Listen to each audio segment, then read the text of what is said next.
1. Israel provides no evidence that there are human shields.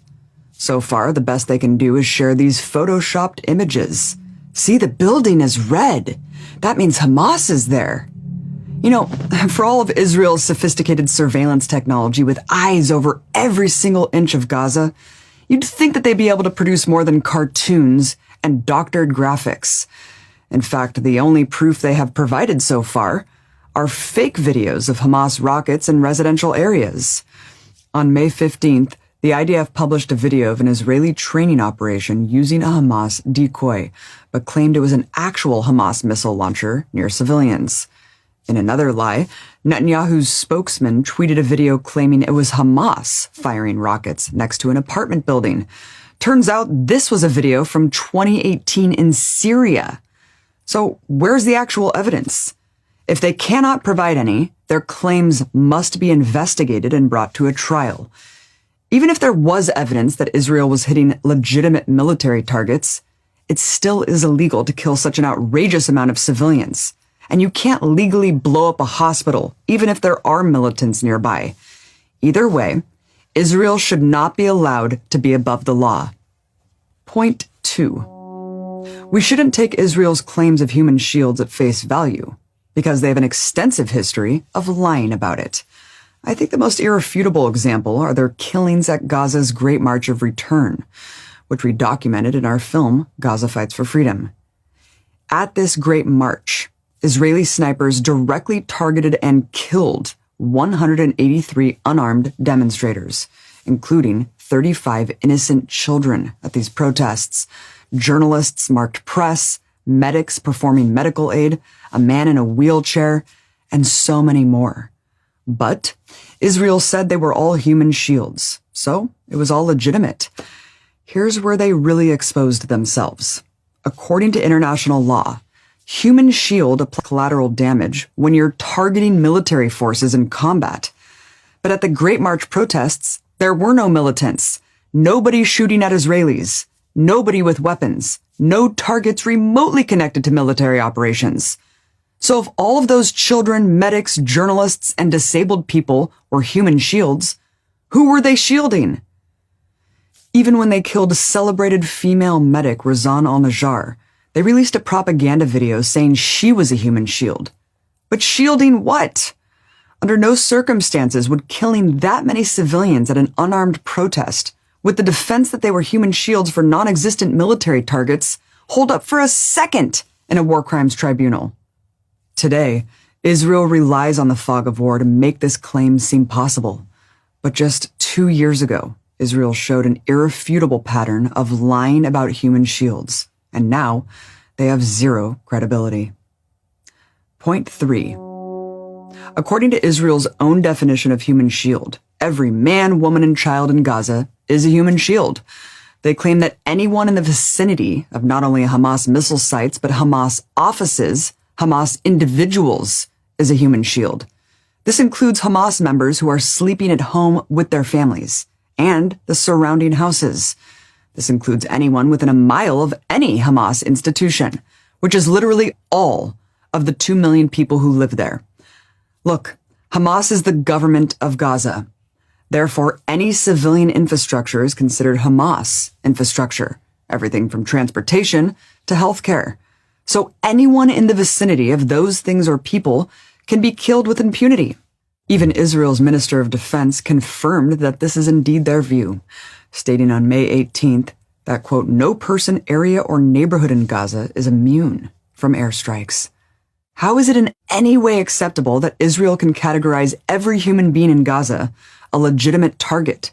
And if you take Israel's logic far enough, they could kill everyone in Gaza, and it would be justified. Point 4. If you accept Israel's definition of human shield, then you have to accept that Israel is using human shields as well. Armed Israeli soldiers are everywhere among civilian areas. Not only that, but their military bases are nestled in densely populated residential areas. For example, the Israeli Defense Forces' main headquarters is smack dab in the middle of a residential sector of Tel Aviv and a major shopping center. Does anyone accuse Israel of using human shields? In another example, the Israeli army broadcasts from a residential apartment tower with antennas on the roof. If Hamas leveled that building, does anyone doubt it would be deemed a war crime? What we have here is a double standard. Israel wants the human shield defense for them to be any civilian they kill. But for any civilian killed by Hamas, it's a war crime. You know, the purpose of international laws of war is to create a standard that's applied to all sides equally. But Israel and the United States have a different view, that the rules only apply to their enemies. Point 5. If everyone in Gaza is a legitimate human shield, that's only because of Israel's own design. This is a situation of Israel's own making. Israel drew the borders, and Israel refuses to let anyone leave. To leave Gaza, you must get approval from the Israeli government, and the government will almost always say no. So what are people supposed to do who want to remove themselves from the carnage? They have literally nowhere to run and nowhere to hide. Israel has made Gaza, in every sense of the term, an open-air prison. They trap 2 million civilians in this tiny strip of land. Then they bomb their neighborhoods and say, well, they shouldn't have been there. The mountain of civilian dead has to be looked at through the perspective of the Israeli blockade and the inability of anyone to escape. Resistance forces in Gaza have nowhere else to go to. Gaza's self-defense capabilities are confined to this heavily populated area. And Israel has intentionally made Gaza unlivable. The only way Gaza is able to exert pressure on Israel is by firing rockets. If they peacefully protest their conditions, they're massacred just the same. If they do nothing, Israel continues to blockade them, erode their living conditions, while ethnically cleansing the rest of their land. Israel has made it so the only leverage Gaza has to get any change is using the one weapon it has.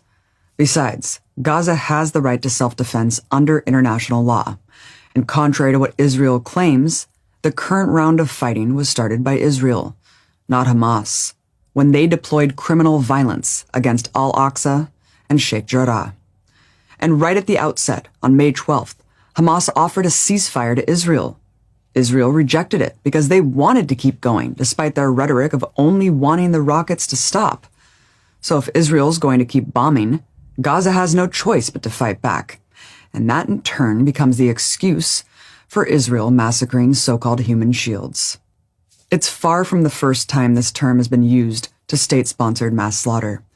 Human shield propaganda has been long applied by the empire to dehumanize the enemy in nearly every major world conflict or war, from its atrocities in Korea to Iraq. And it always serves the same purpose: to dehumanize entire populations, giving the perpetrators a free pass to act with total disregard for civilian life.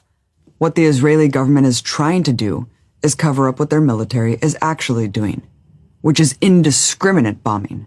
That seems glaringly apparent, and international law is very clear about indiscriminate attacks being a war crime, strictly prohibited in any situation. To sum it all up, it is completely outrageous to let Israel make this blanket claim to absolve itself of any wrongdoing. All of those lives taken had value. They all had families. They all had futures they were robbed of. It's not fair, and it's not right to be able to wash away their deaths with such an audacious lie. This is an unconscionable situation. What everyone should agree on is that if an army, especially a colonizing power attacking a population it occupies and completely controls, is going to kill such an outrageous number of civilians, they shouldn't be their own judge and jury. This is what war crimes tribunals are for, and that is exactly what Israel needs to face.